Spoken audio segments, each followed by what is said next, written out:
have a quorum and we're ready to start. So welcome to this meeting of the Utilities and Roading Committee. So first of all, apologies. I have apologies from Dan, Philip, Roy and Jeff. Maggie, seconded by Paul. All those in favour to accept those apologies, please say aye. Aye.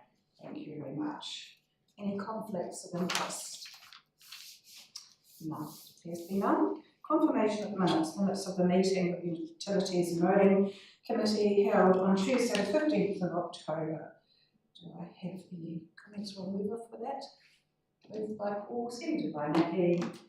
All those in favour, please say aye. Aye. Carried. Any matters arising from those minutes? There to be none, so that's fine. Then we go on to 3.3, notice of a workshop of the Utilities and Roading Committee held on that same day. Any questions on that? No? Do we have a mover? Paul, seconded by Nikki. All those in favour, please say aye. Aye. Carried. So that's that. We did have Karen Stewart who has asked if she could speak to 5.1 and to the letter, but she hasn't arrived yet. So we may just proceed and just see if she does arrive. We'll just proceed to 5.2 in the interim to see if she arrives. If she doesn't arrive in the next while, then we'll go back to that and deal with that at that time. So if we can just go to 5.2, which is amended road and capital works program for approval. Kieran, welcome to the table. Thank you. And Joanne.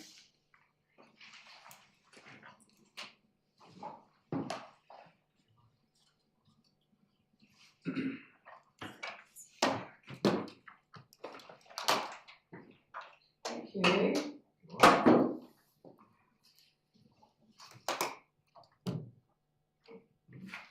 Good morning. So this report is seeking approval to amend the Road and Capital Works program following the outcome of the funding from the MLTP being known. This is further to the report which was brought to Council in October, which confirmed changes to maintenance, operations and renewals projects as well as capital projects.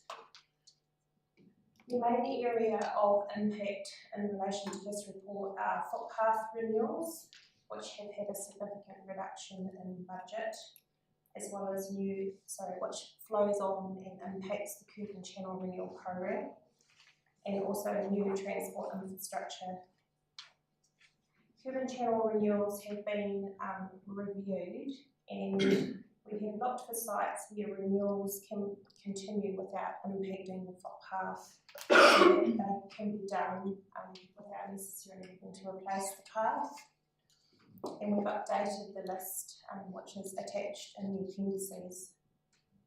There are some sites such as Akaroa Street which have had to be moved out because the footpath can't be done without the footpath has to be done with the curb and channel. And in effect, that means that we need to push that project outside of this MLTP. For the bus shelter program, we've concentrated on the delivery of shelters and seats, so the infrastructure which keep people dry and able to sit, rather than the real-time displays. That's, I guess, my summary. If you've got any questions, then Thanks, Joanne. Any questions? Paul and Nikki. Paul first. Thank you. Yeah, so beforehand we used to get a 51% subsidy on some of this work, is that correct? on footpath renewals. Yeah. Yep. So that means now we'll be paying 100%. Yeah. So Right, sorry. yeah.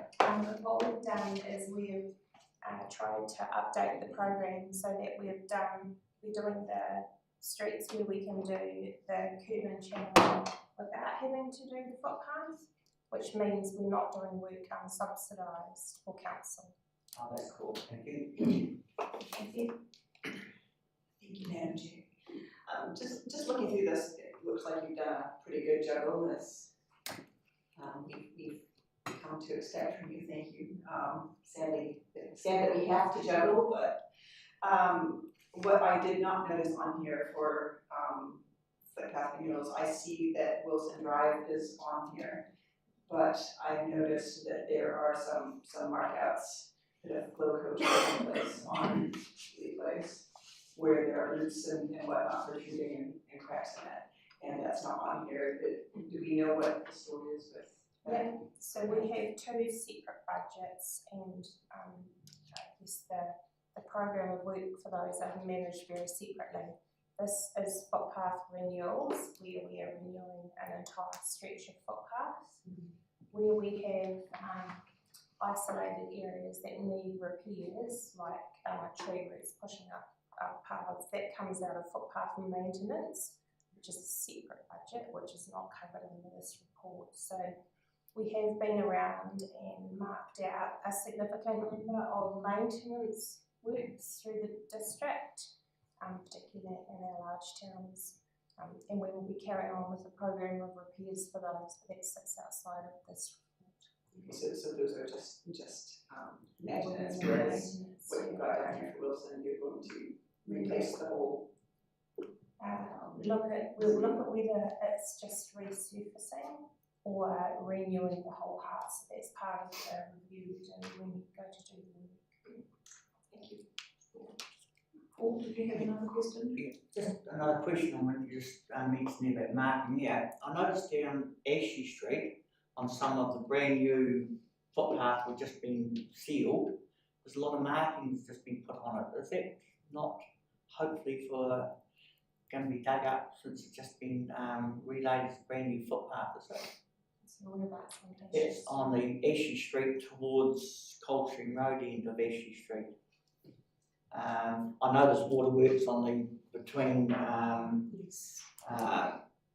the St John and the second hand shop further up, and there's markings on the footpath there, looks like going to be dug, but then those markings also go onto the new footpath that's just been sealed there, and a wee bit of concern on that. Hopefully we're not going to dig up that new part of the footpath. I would need to go away and confirm that, and I know there are water renewals planned in that area. And I'm not sure how long ago that footpath was resealed. It's brand new. Okay, right, okay. We do try and coordinate and we share that work across the different utilities within council to try and avoid that. But yeah, I need to double check. So maybe that could be checked out and just see why those markings are on that footpath. I've had a few people saying the markings on it. I looked at myself and I thought, oh, that's interesting. Cool. Thanks, Paul. Any other further questions?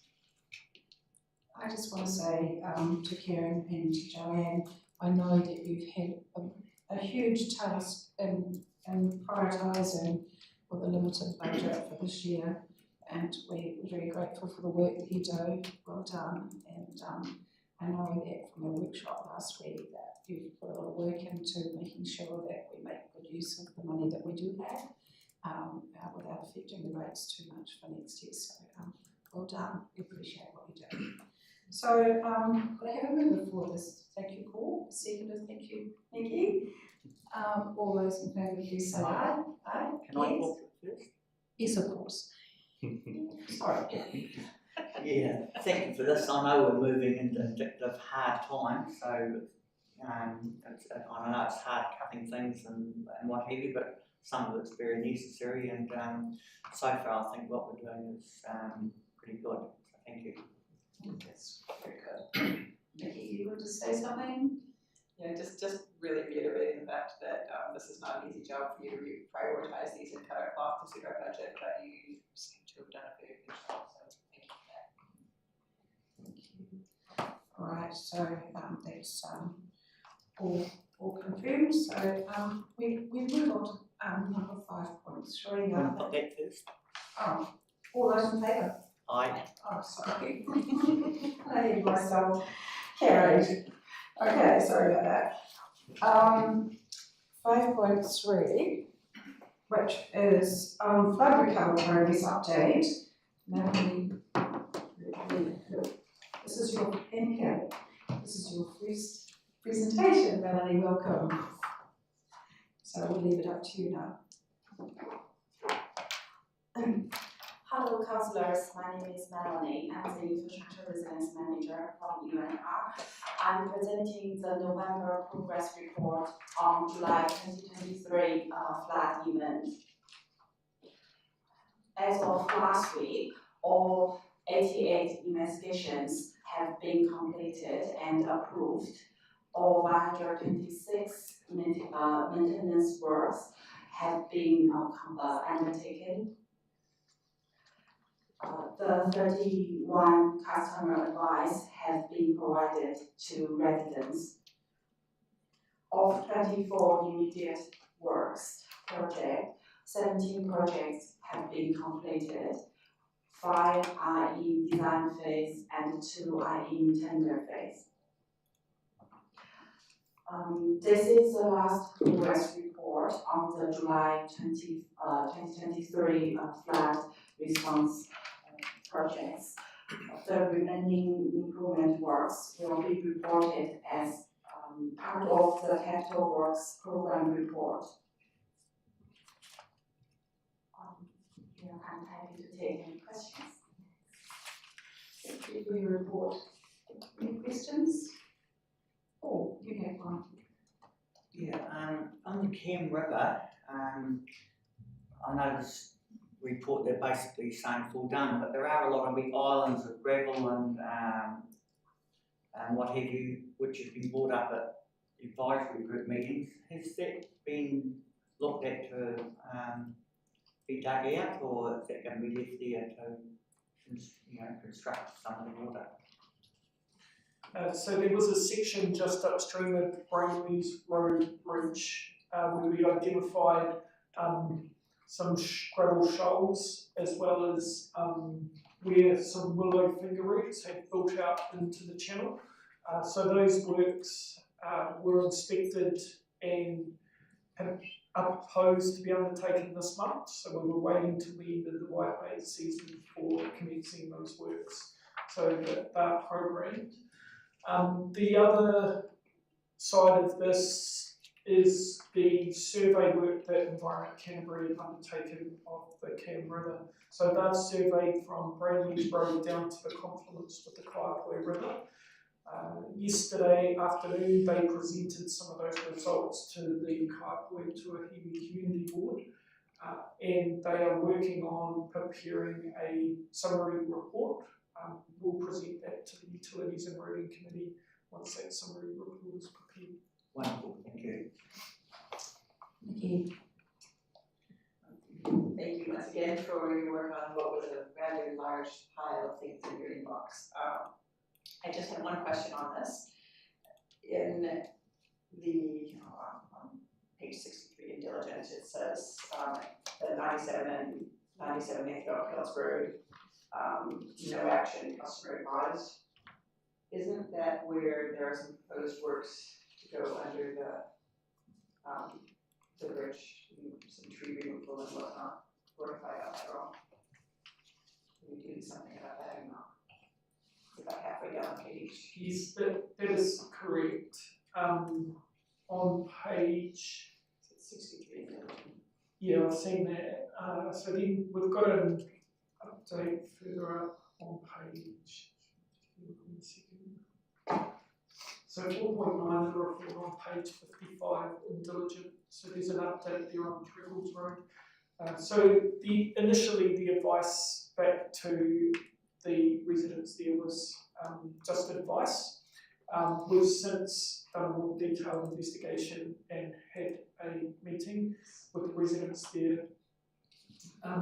We have also recently met with Environment Canterbury, and they are going to be upgrading the flat gate that discharges out into the Cam River. So currently it's a cast iron, quite a heavy cast flat gate, and they're going to replace it with a lighter weight Darwin gate, which will make it such that it's easier to open and drain more water, particularly at the earliest stages of the storm. Thank you. Yeah, I read that section, and then I read on further, and I thought, hang on, I'm a little confused because there's some contradictions, but they are referring to the same things, right? Correct. Okay, good. Thank you. That's all I need. Awesome.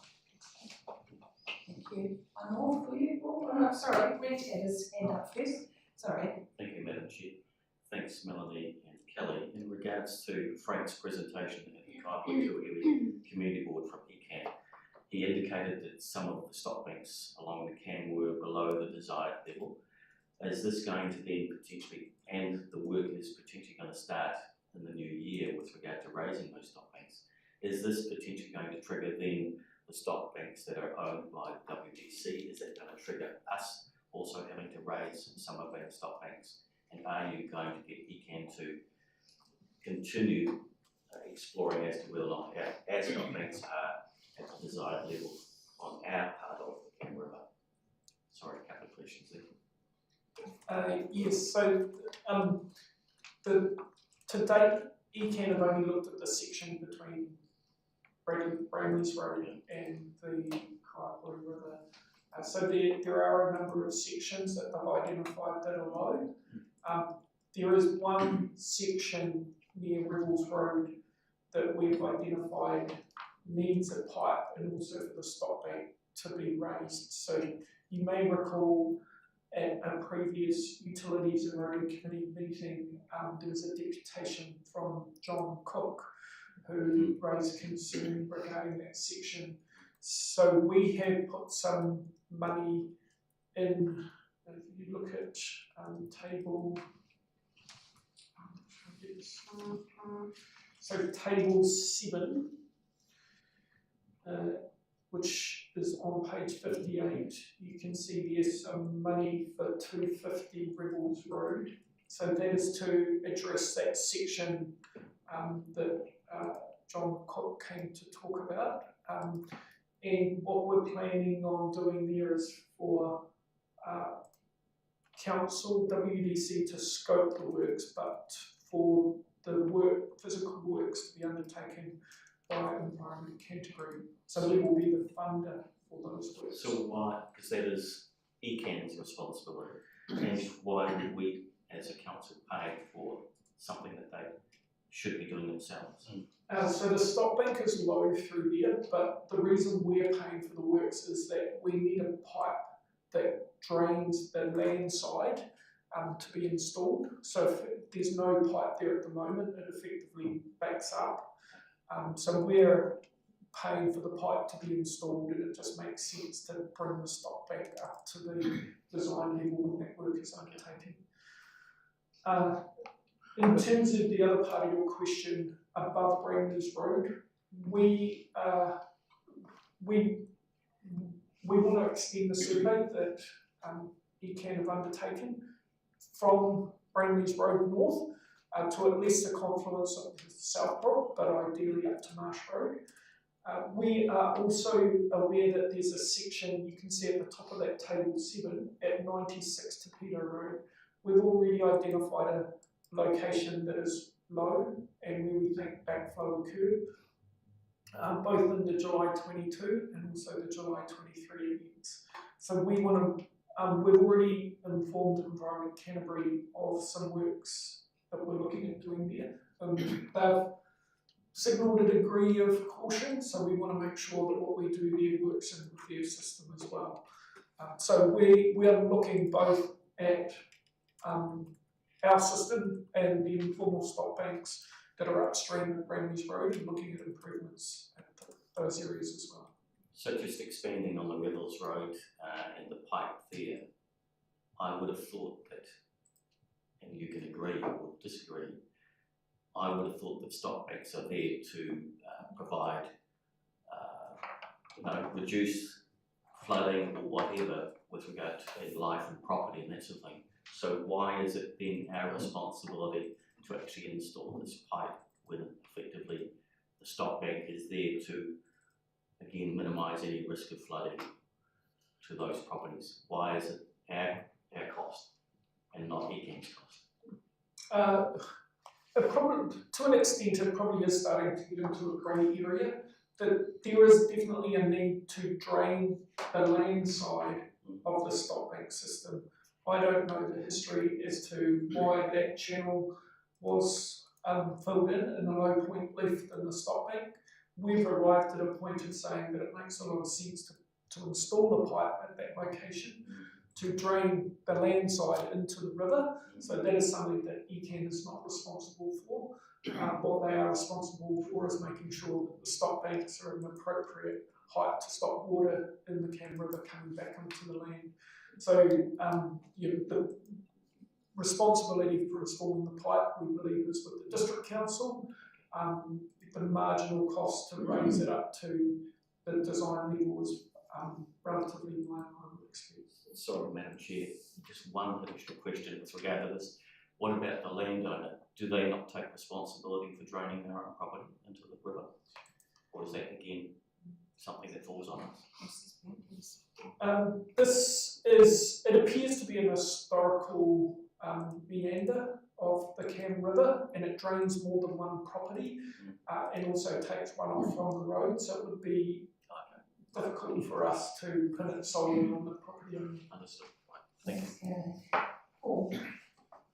Yeah, just for a little bit of clarification, on 4.9 Thrickles Road, we've got the advisory group for maintenance of that new drain we put in there. I understood that they couldn't get a seconder on that motion, but they were quite happy for when it's dry a wee bit of spraying to clean it, but the actual cost of actual maintenance was not approved. So will that go back to the Drainage Board to get a clarification? Yes, I was not aware of that myself, but we will make sure that is clear. If the Ahokameneville Drainage Board has not accepted the designation of that drain within the area, then we would need to look at alternatives to fund the maintenance of that drain. Whether the spraying part of it is done from that scheme budget, if that was acceptable to them, but any more significant maintenance work is done from the district drainage account. Neil. Just going back to Councillor Keynes' question, I don't understand why we would pay for the part of the stop bank, given it's not our asset. I get the pipe, absolutely, I get that, and why we would pay for that. Those stop banks are not our asset, and I mean, shouldn't be making a statement, I know, but I'm getting a little sick of paying for ECAN's work and what we're doing, and I know we're in partnerships with lots of things, but $5 spread across an account for Canterbury is a lot different than $5 spent across an account for Waimakariri. We're paying for everybody else's river everywhere else. Why are we paying through ECAN? Why are we paying separately for a bank that isn't adequate and has to be remediated as part of a job that we're doing? That part should be ECAN's, not ours. We're happy to raise that with ECAN and push for them to pay part share for the stop bank reinstatement. More than happy to do that. There are examples where, so just upstream of the motorway, they've already identified that they are going to raise the stop bank. We've got a drain that comes along that paper road and then does a 90-degree bend and heads along the motorway, under the motorway and back into the Cam River further downstream. So they've actually said that's an opportune time to, if we did want to install a pipe at that location, when they do the stop bank works, that would be an opportune time to do it beforehand. So there's probably give and takes on different but that's my point, Kelly. Are we paying for that pipe or are they paying for it? Because if there's swings and roundabouts where we're hiring the bank and they're putting in a pipe for us, so I can understand that equation. If that's not the case, we're paying for our pipe and they're still raising the stop bank. Why would we do the reverse? Yes, okay, point taken. We'll make sure that that gets addressed with them for both projects such that it's fair. About time ECAN started paying for their stuff. Thank you. Right. Any other further questions? There being none, do I have a mover or a seconder? Why not? Sorry, No, I did maybe just have you'd like to one say quick something. question before we Certainly. move on. Sorry about that. Just going back to that Throckhouse Road thing, I was just looking for my notes from the drainage working group. I'm sitting next to you at that meeting, Jared, but to my recollection, they didn't want to maintain the drain that is presently there, except for a bit of spray, didn't want to take over maintenance for that, but we were talking here about extending that drain and making a new drain, and that was not what was discussed at that meeting. So I think it would behoove us to look into that a little bit as well, because I believe that overall there was satisfaction with what was being proposed, and it was just putting the existing drain on the tab of that drainage group's budget. So, but if could somebody please just look into that and clarify it? I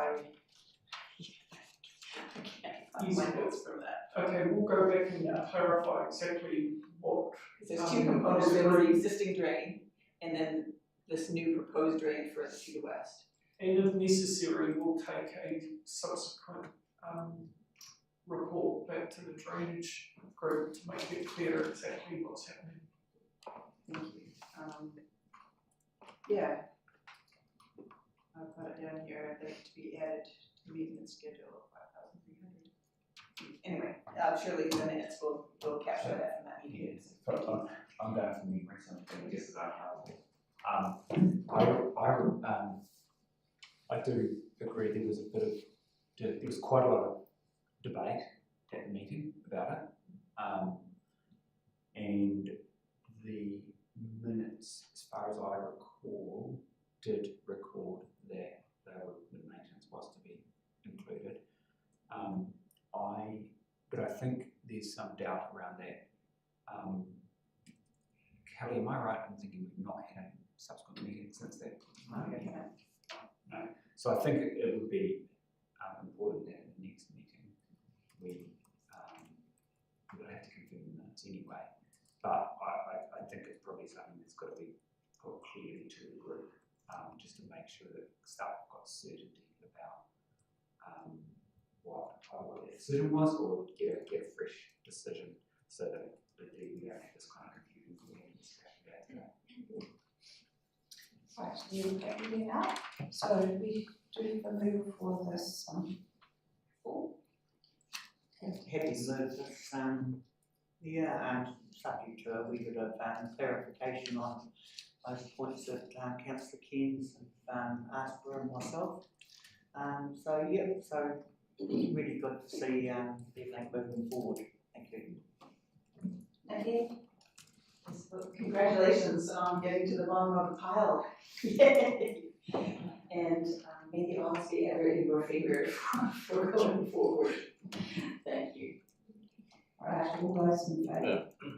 Oh, you'd like to speak, Nibble? Thank you, Madam Chair.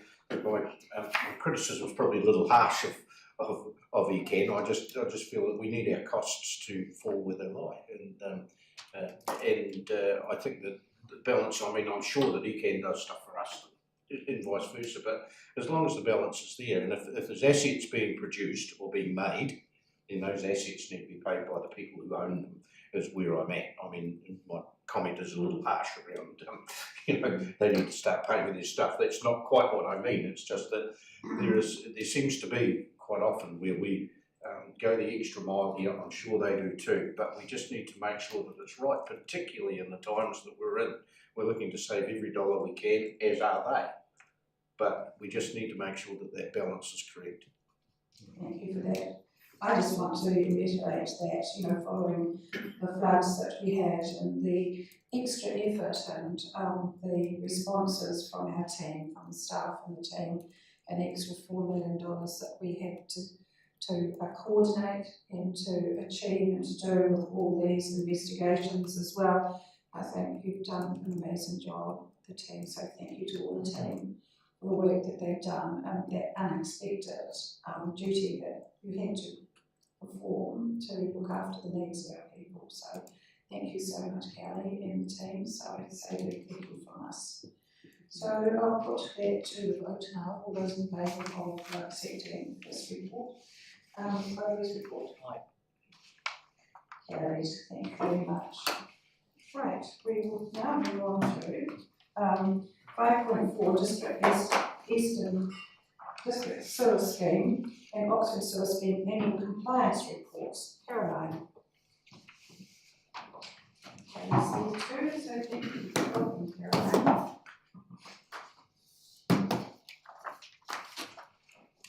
Good morning, councillors. The purpose of this report today is to provide an update on the consent compliance for the Eastern District and Oxford sewer schemes for the 2023-24 compliance year. So full compliance was achieved for the Eastern District scheme relating to environmental limits during the compliance year, with the exception of road dissolved oxygen levels measured at the Woodend and Rangiora wastewater treatment plants. However, note that this did not affect the overall performance of the treatment system, and there was no environmental impact on the receiving environment. And full compliance was also achieved for the Oxford sewer scheme consent conditions during the compliance monitoring period. There were some non-compliances relating to temporary overflow of the holding pond at Oxford due to the rain event in July, and also because of the issue with the irrigator not having SCADA monitoring data to demonstrate the effluent application depth. We had some minor non-compliances here. However, in general, the performance of the wastewater treatments was not affected, and there were no environmental impacts from these non-compliances. Happy to take questions? Yes, this is Paul. Just a question on the irrigator in Oxford. Is that, because we was, Don brought a bit of a paper to the other day to the council that some of the projects hadn't been finished. Is that actually operational and finished, or is that still an ongoing scenario? So the two irrigators are operational fully. So we have replaced irrigator 1 a few years ago now, and we were in the process of making sure that it was all hooked up to SCADA so that we can get a monitoring data for the rotation and the application depths. So that is now completed. And this financial year, we are also installing 2 flow meters to each irrigator so that we can actually measure how much effluent is going to each irrigator to get better monitoring data. So there is a project this year to install to replace the second irrigator, which is basically at the end of its useful life. So we just want to make sure that it is replaced before it falls over and we have compliance issues again. That's cool, thank you. And the other question, we've been having a lot of public debate from the public about sludge in the Kaipai wastewater plant. So can we have an update, possibly at the next UNR meeting, on what we're doing and etc. on the sludge build-up in the Kaipai wastewater treatment plant, please? Yes, we can do that. Yeah, we've been preparing for a presentation and a workshop. Right, thank you very much. Councillor King. Thank you, Madam Chair. Thank you, Carol. In terms of my family come from a farming background and they use bacteria into their effluent with regard to cows. Is this something that, because we put or irrigate effluented water onto land, do you do the same sort of situation in terms of adding things to the ponds to actually reduce the effluent, or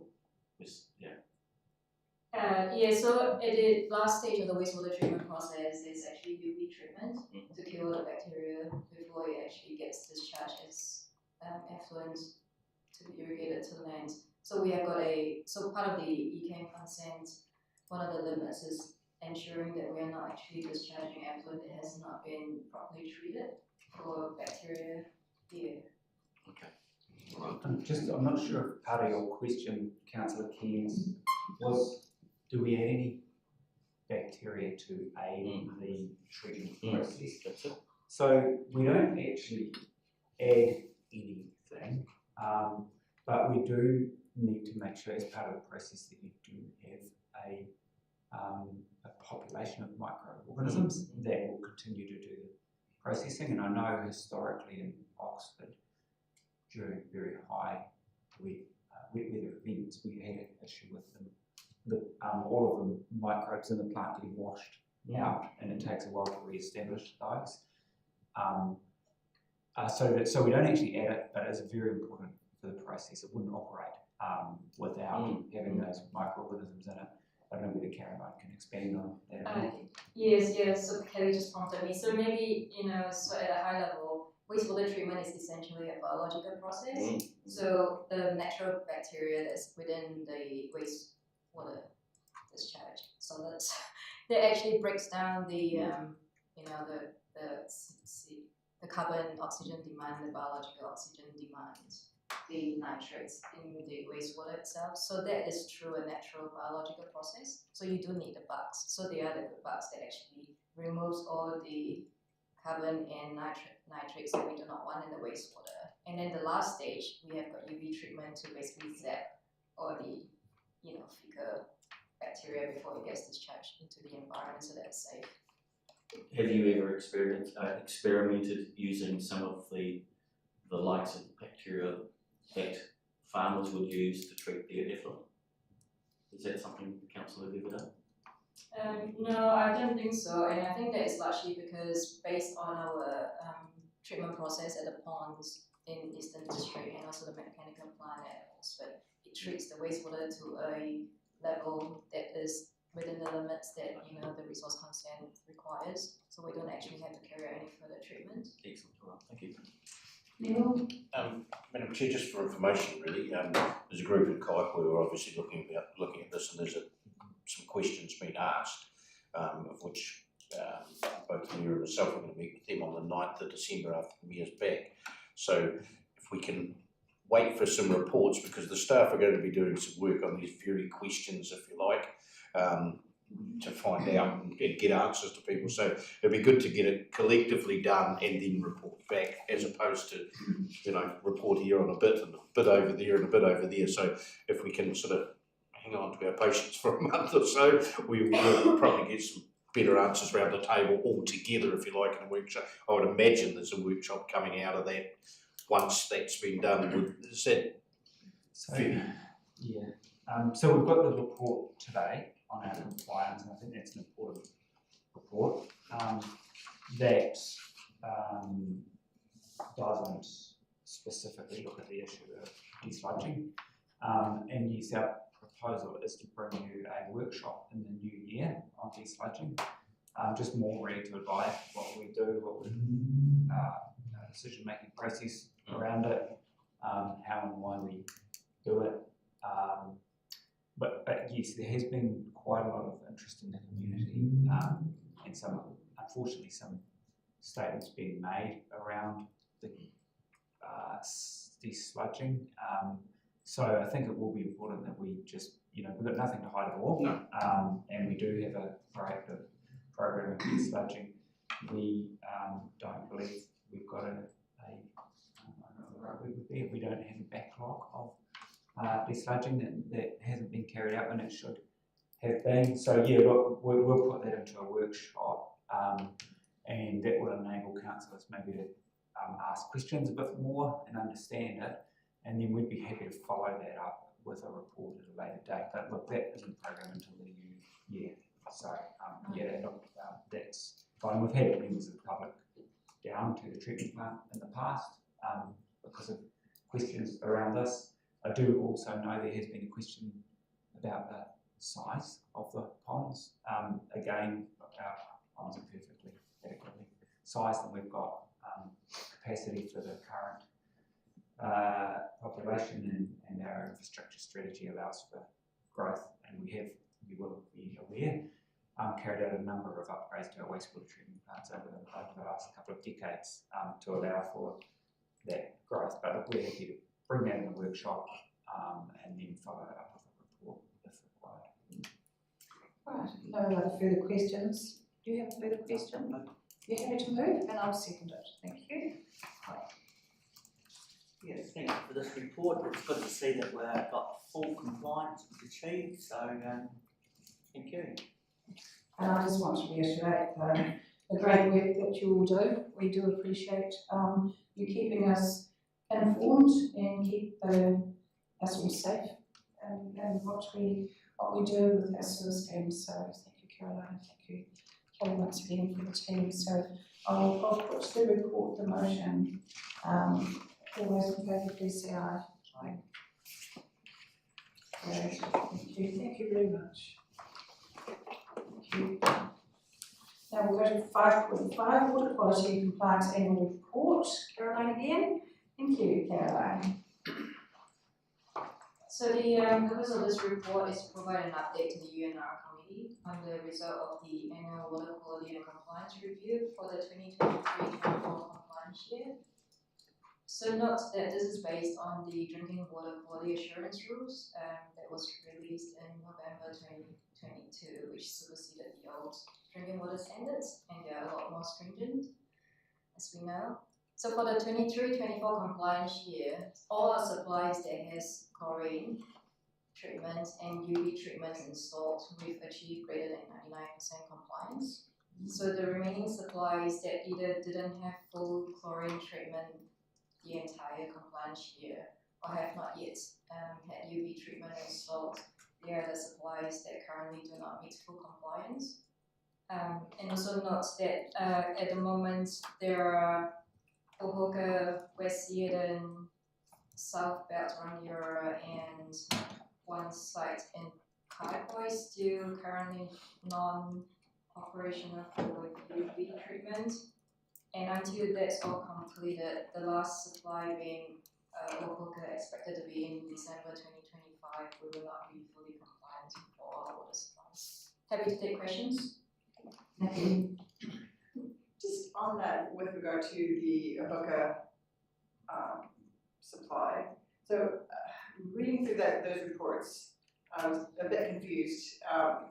So if Ohoka is a class 1 board, a sanitary board, it says in the report that we don't need UV, so why do we need to install UV on a class 1 board? Okay, I can explain that. So Ohoka currently has chlorine treatment as its primary biological treatment process to gain bacterial compliance. So one of the rules for bacterial compliance is that you have to have a minimum chlorine contact time for your chlorine in the water, and that's determined by the size of the reservoirs. So currently the reservoirs are not adequately sized, so we do not achieve the contact time. So which means that if you look at the compliance for bacteria for Ohoka, it's actually failing because it doesn't meet the contact time. And so even though this may vary, with flow, for instance, in winter we might need compliance because the flow is low and there's a lot of contact time.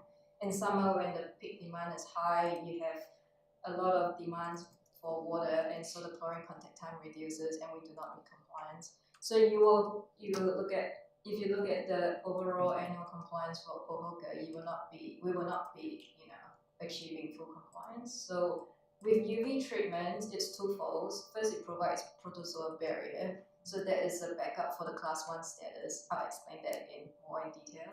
And then with the bacteria treatment aspect, UV treatment can also allow us to meet bacteria compliance. Yeah.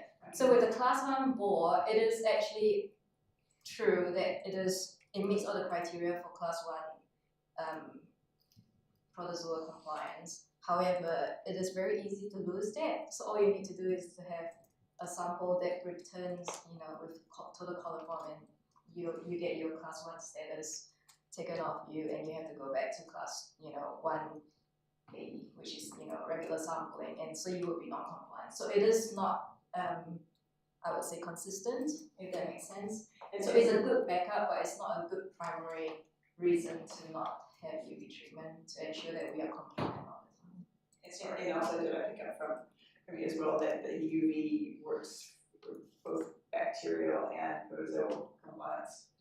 Okay, that makes more sense because I thought, okay, now I'm confused. All right, and I have one other question. So I know that the loss of data due to the SCADA failure issue seem to be on the same date for all the affected supplies, and that also includes the Oxford sewage effluent field. So is that failure based on IT based here at council's offices, or is it at the various locations? Is that a software connectivity issue? Like why are they happening on the same day? Solar solar flare, like why on the same dates?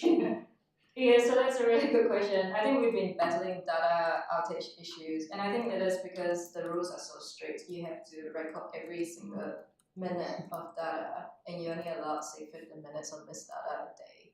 So with regards to the actual nature of the missed data, it could be various reasons. For those 2 days of outages, it's actually the server actually losing the data because of, I can't remember what the actual reason is. It's just one of those situations where we couldn't recover. Because normally when we have data outage, it's like, you know, the data on site talks to the data server, and then that data can be retrieved retrospectively if you discover that it's lost. But then on occasions where all the stars align, you can't actually receive that data just because there are more than one point of, you know, failure.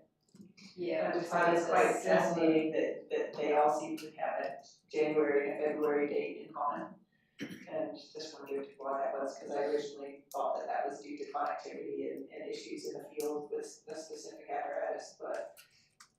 Yeah, so I think that the fact that they all happened in the same day was because there was a, you know, it was a district-wide outage on the SCADA itself, or typically it could just be a site-based one where one site loses data, but it does not mean that all sites lose data at the same time. Yeah, so this is something that we are actively working on to make sure that we have resilience in the area. It is really difficult just because we have to account for every single minute of the day. Thank you. Any further questions? Right, do we have a mover? And I'll second it. Would you like to comment? Thank you, Paul. Yeah, I've got very much confidence in moving this because I feel that Waimakariri's got some of the best and safest drinking water in the whole of New Zealand. So I think in the water regulator Stephen said we've got the jewel of the crown of all water in New Zealand. So I've got very good confidence on moving this, and I think our water staff are doing a excellent job on this top, so thank you very much. I'd just like to thank you for your exemplary, almost perfect record, but on the chlorine situation, I do have to voice my concerns that we need to be doing that, and I do have a family member that's had to put filters in because of her skin issues, which have been aggravated, and I also have to know that the plumbers are having an amazing job. We with water heating cylinders having to be replaced because of, they say, the introduction of chlorine into our water. So it's something that we have to do, sadly, but I have to say that you're doing an amazing job and that we're almost perfect, we are perfect. So thank you very much. So all those in favour, please say aye. Carries, thank you very much. Thanks for your work. Now we'll go back to, we've got a correspondence letter here. We'll go back to 5.1, but first of all, we have a letter from Roundhill Farm regarding maintenance taps Glen Road. So back to 5.1. So before we look at the report, I think if we could receive letters, so Joanne and Carl's not here, is Carl up here? So Joanne, just you, Joanne, well done. So if we can receive the letter first and then we'll look at the report. Following that, thank you very much. You have a question there? Joanne, I was just wondering, whenever this letter first came to me and you, I discussed that with you and said that I would go back to them if you want, but you said we were doing this report. Have the residents actually had someone go back and speak to them since? because I hate to think that it's been since the 26th of October and no one has spoken to them. No, that's not the case. I went back in the emails. I'm sorry, I thought I had copied you over, but I can't do. Thank you, no, that makes me feel better, I just, Yeah. because I would have definitely replied to them otherwise, but. Yeah, that's a bit. I just had this heart stopping moment. Yeah, we have been, and actually Carl had met with one of the residents up on site. And also I have spoken to the resident last night and had some feedback that I can provide as part of this next report. Thank you. Right, so,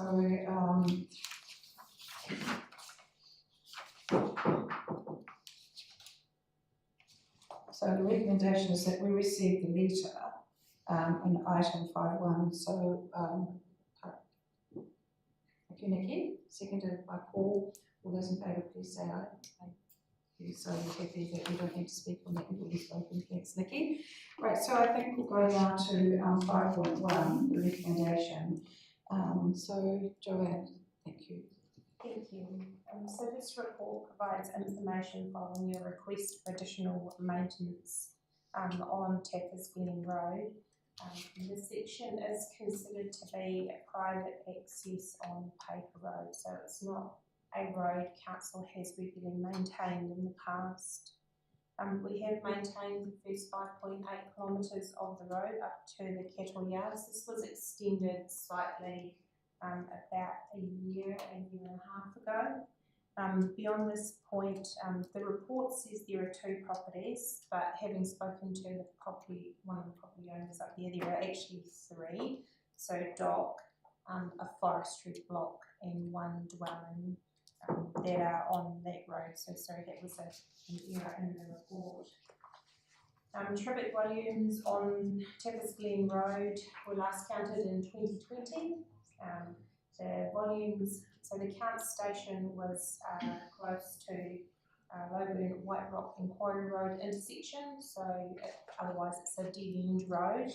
So the volumes close to the intersection were around 51 vehicles per day, and it's estimated that that's at around 18 up near the stockyards or the last couple of kilometres of that road.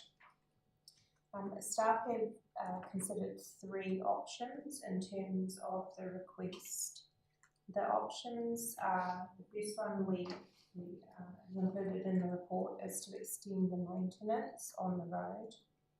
That would have an estimated cost of around $16,000 to bring the road up to do some initial repairs and bring it up to a level that we would be comfortable with maintaining it ongoing. There would also be an additional estimated $600 per year for 2 additional grades on that last section of the road. So it would get a low level of service, if you like. This is not budgeted for within our maintenance budgets, and if this was the option that the committee selected, then there would need to be a recommendation through to council for the new budget to be allocated. The second option we considered was declining the request and maintaining the status quo. The third option, and the one that's recommended in this report, was to provide some infrequent assistance in the form of potentially patch metalling, provision of metal on a frequency of probably around about every 3 years, or following weather events that would help assist the residents. It is noted that the access, there are 3 very informal car parking areas up at the top end of the road where you might get 2 or 3, up to half dozen cars, as I understand it, parked. In discussion with the submitter yesterday, last evening I was speaking with her. There were 3 things that she had raised with me. The first was the error around the number of properties accessing off the end of the road, so that has been clarified. It was also stated that there are other recreational sites that refer to this track. And the submission particularly refers to a website called River Guide, which is not noted in the report. And the final comment was the resident was keen for council, understood why the recommendations that had been put forward had, but was keen to also have some thinking about longer term maintenance for that section of road, whether that was something that council would consider in the future. So with that, I'm happy to take the questions. Yeah, thank you for that report.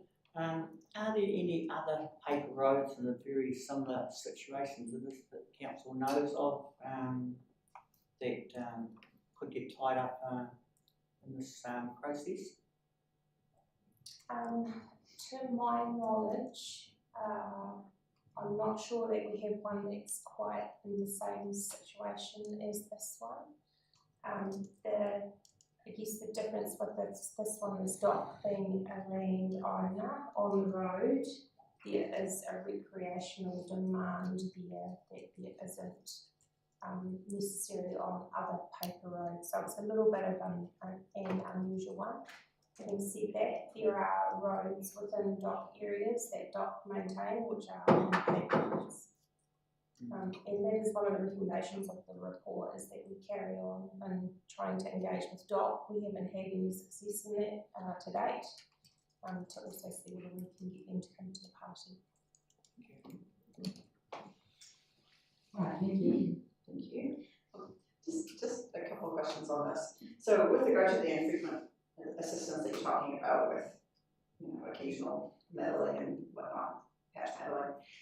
So when would maintenance, if we did this, when would maintenance be carried out? Like, how would we know when? Would it be scheduled, or service requests, or how do we know if it got rough, if it's just one small stretch of road with just a few people in the end for starters? Yeah, that's a really good question.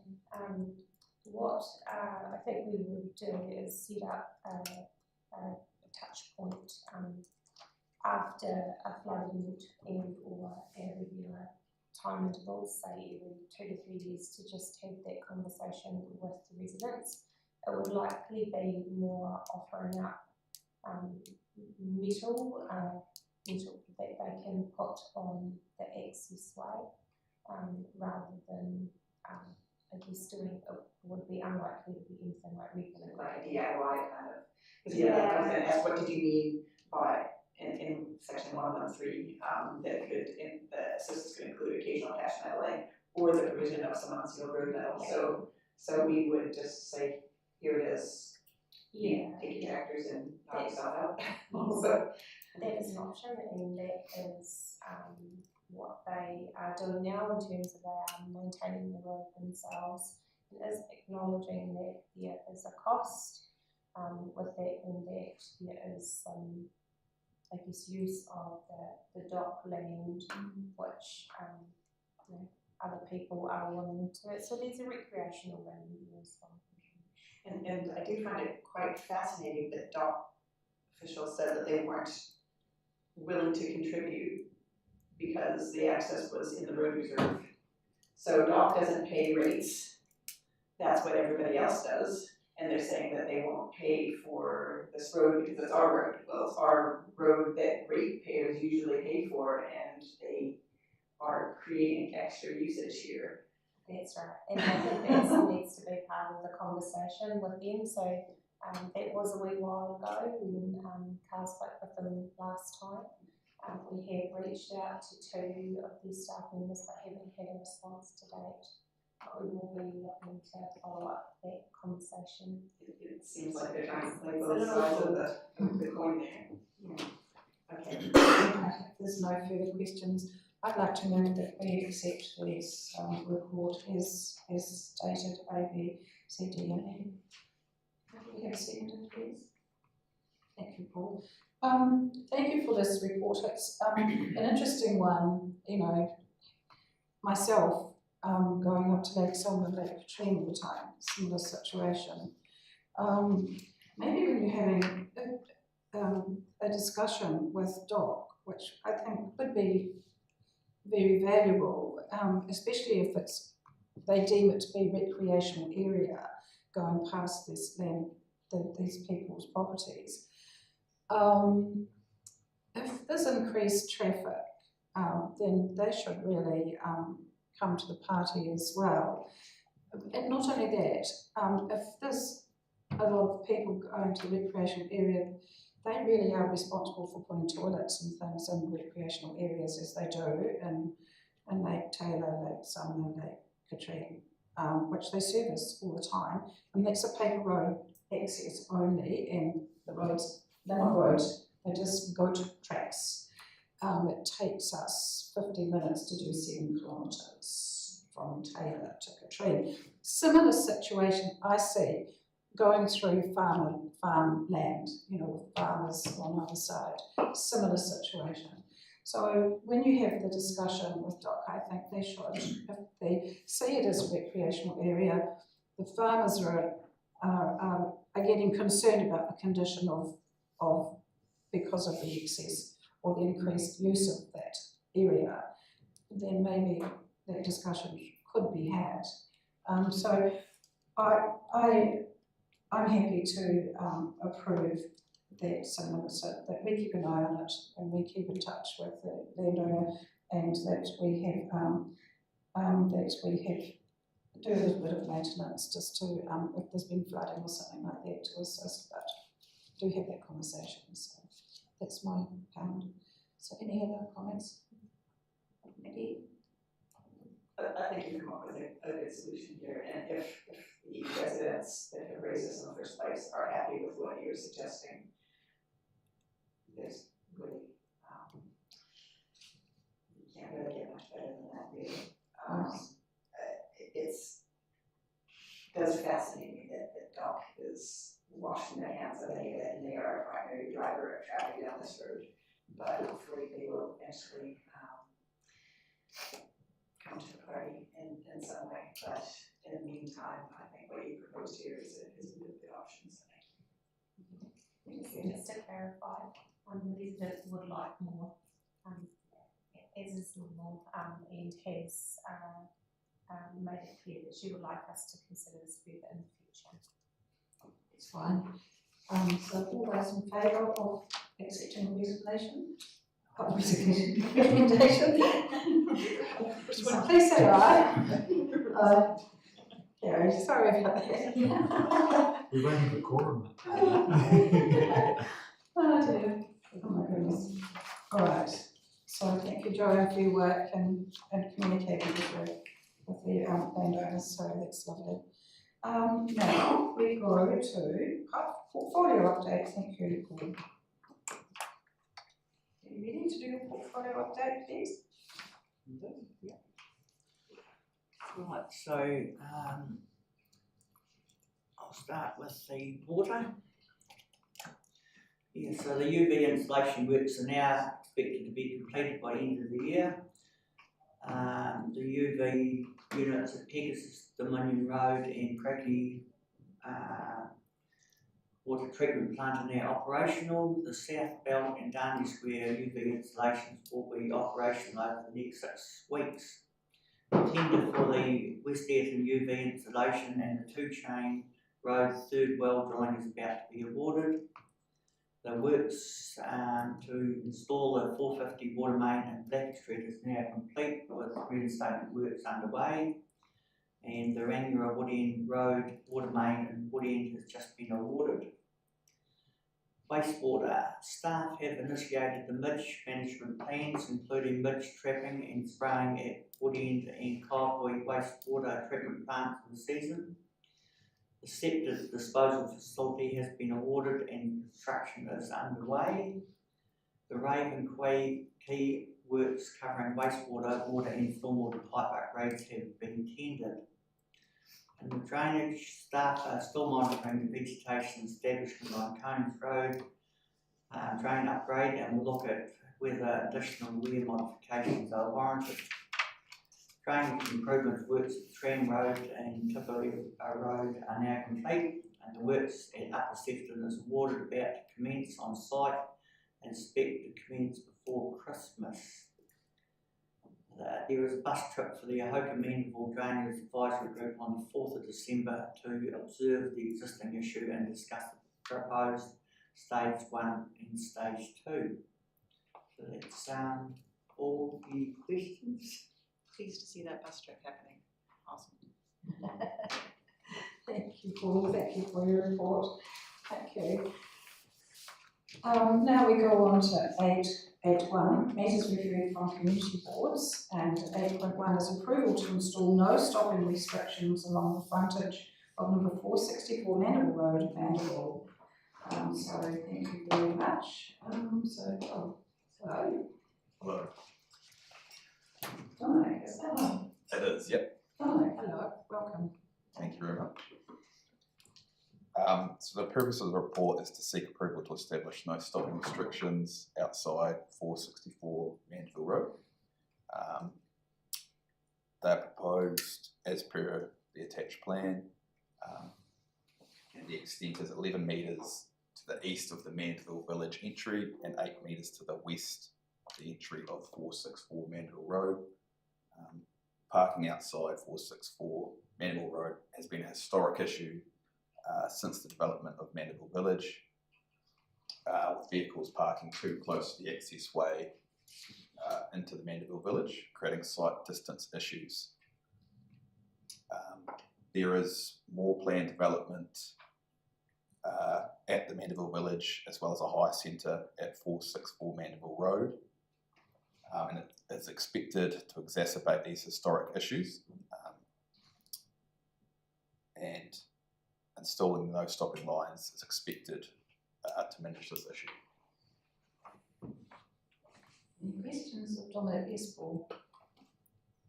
Yes, who's raised the problem of the parking there? Has it been residents or? Yes, yeah. It has been residents? Yeah, so the main concerns come from the hire centre at 464 Mandeville Road. Yeah, and how many parks, I think they were refresh me, how many parks we're going to be taking away? We're taking away 2. Just 2 parks, yeah. So it's basically you have the Mandeville Village entrance, 464 there, their entrance way there. If we were to rely on the road rules, you could park within 1 metre of each of those, which wouldn't really be suitable if we had, say, trucks, heavy vehicles that you'd be expecting to go into that new hire centre. So you take away the 2 either side and leave 1 there for them to park, and then you've got ample site distances for having fun. Are there any further questions? Nikki, you happy to move, Nikki? Thank you, and seconded by Paul. All right, Nikki, would you like to speak?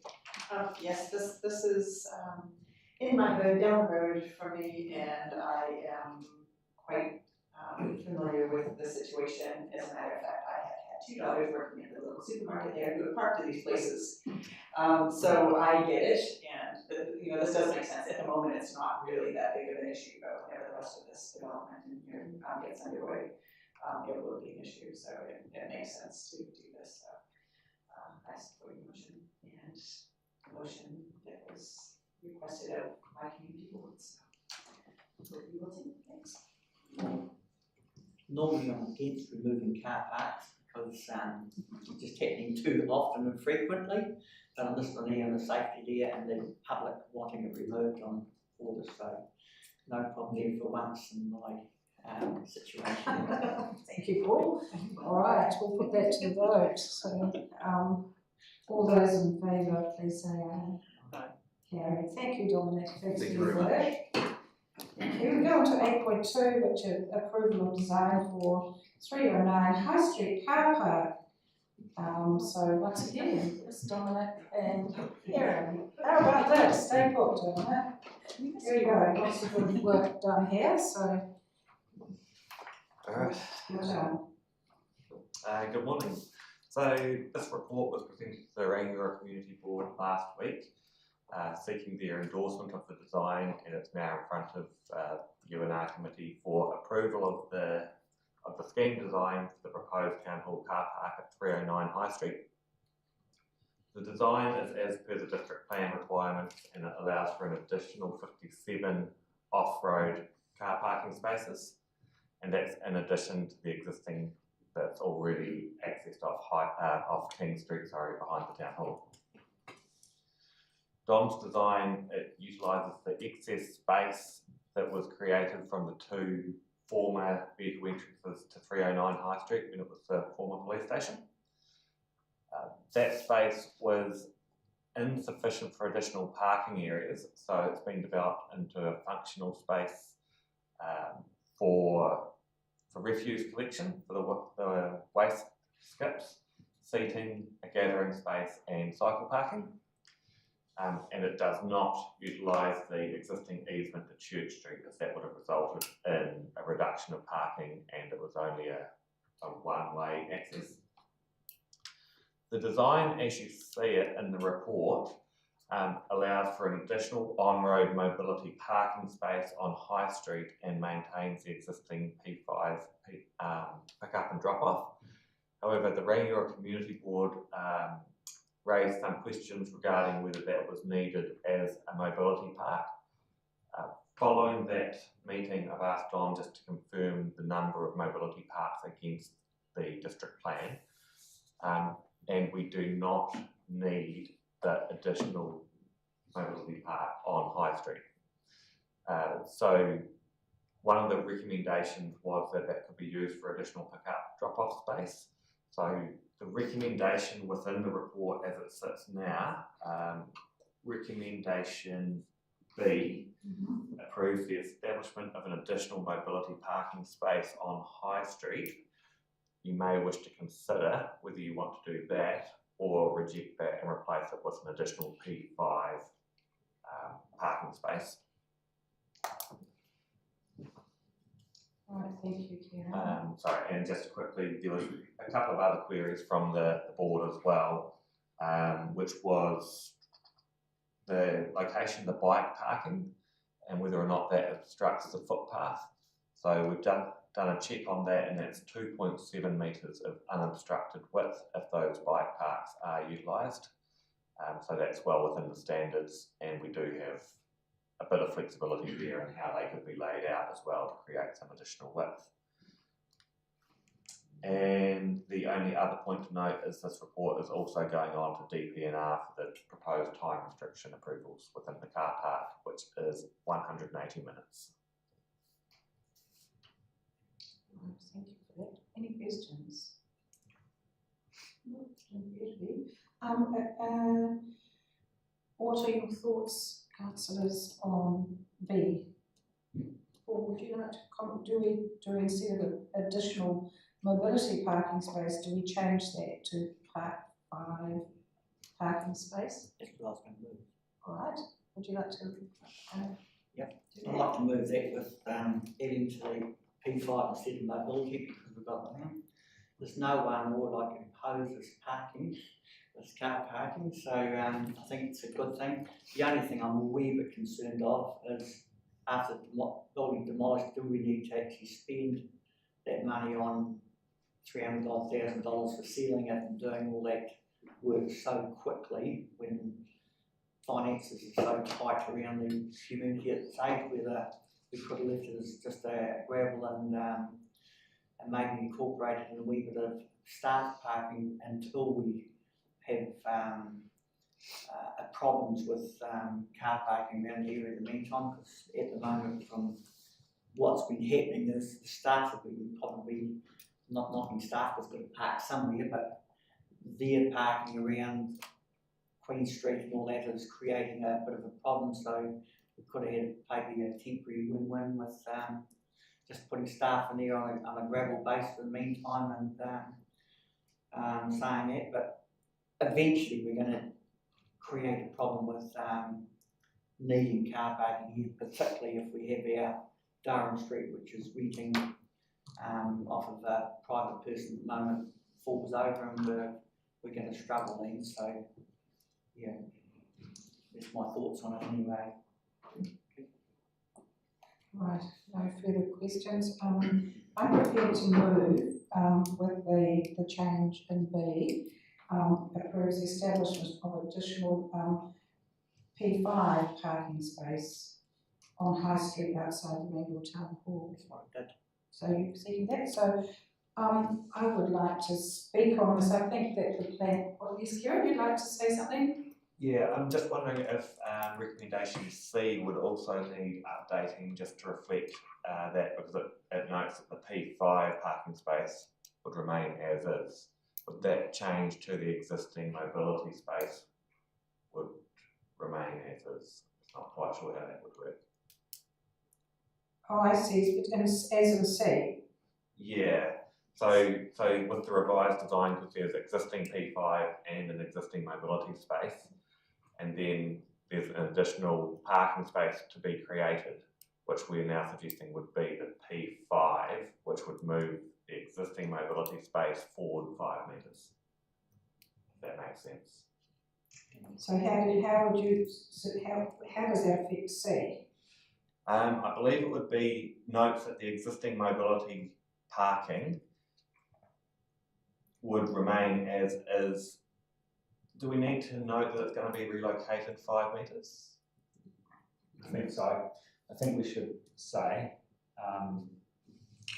that the mobility park is relocated. There should be a resolution, and that the existing mobility park is converted to a P5. Yes. I think that's the clearest way to do it. And actually, it's two. It's not a note. It's actually a resolution for each of those items. So your new recommendation B would be approves relocation of the existing mobility park to the immediate west of the existing park, mobility park, and then approves the conversion of the existing mobility park to a P5 park. I think you can just stay silent on the existing P5 because that's not affected by any of those resolutions. Does that capture that there are currently 2, but we're reducing it to 1 and moving it slightly? So currently there's a drop off, P5 and 1 mobility, and we're going to be moving that mobility along and are creating a new P5, so there'll be 2 P5s and 1 mobility. So if you look at the plan on page 223, that actually is an aerial that has actually got 2 mobility parks shown. So the left-hand one will be a new one, so it doesn't exist at the moment, and the right-hand one is the existing one that we turned into a P5. I see. So we're shunting the existing one up to where the proposed one is, and then the existing one will be a P5. Correct. I'm happy with that. Give that and I'll second that. So you got that. Okay. I just want to say that I think that the plan is brilliant and it's great, and I really do believe though that we need to seal it when we get the job done correctly when it's done. And the reason I say that is because we've got we have a lot of elderly people that go to the theatre, and I can't see them trying to cope on shingle and car park going in. So, and I just think when you do a job, do it once, do it well, forget about it. So that's where I'm coming from. So well done. I think it's brilliant. So I'll put that to the vote. All those in, you'd like to say something? Yes. Right.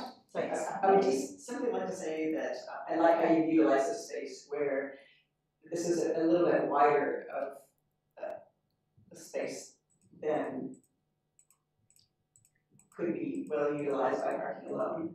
Not wide enough to actually put another row of cars in there, but I like that you can actually put space in there for seating and for bike parking, because kids go a lot to this place, and lots of other people, such as myself, are not kids but also do ride bikes on occasion.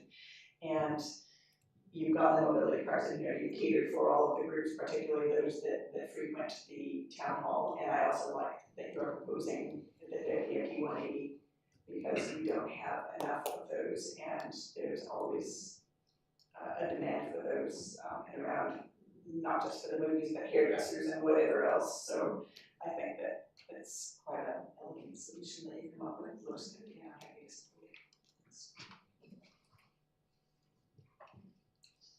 Thank you very much. So, Quite a reply. yes, you can have right to reply.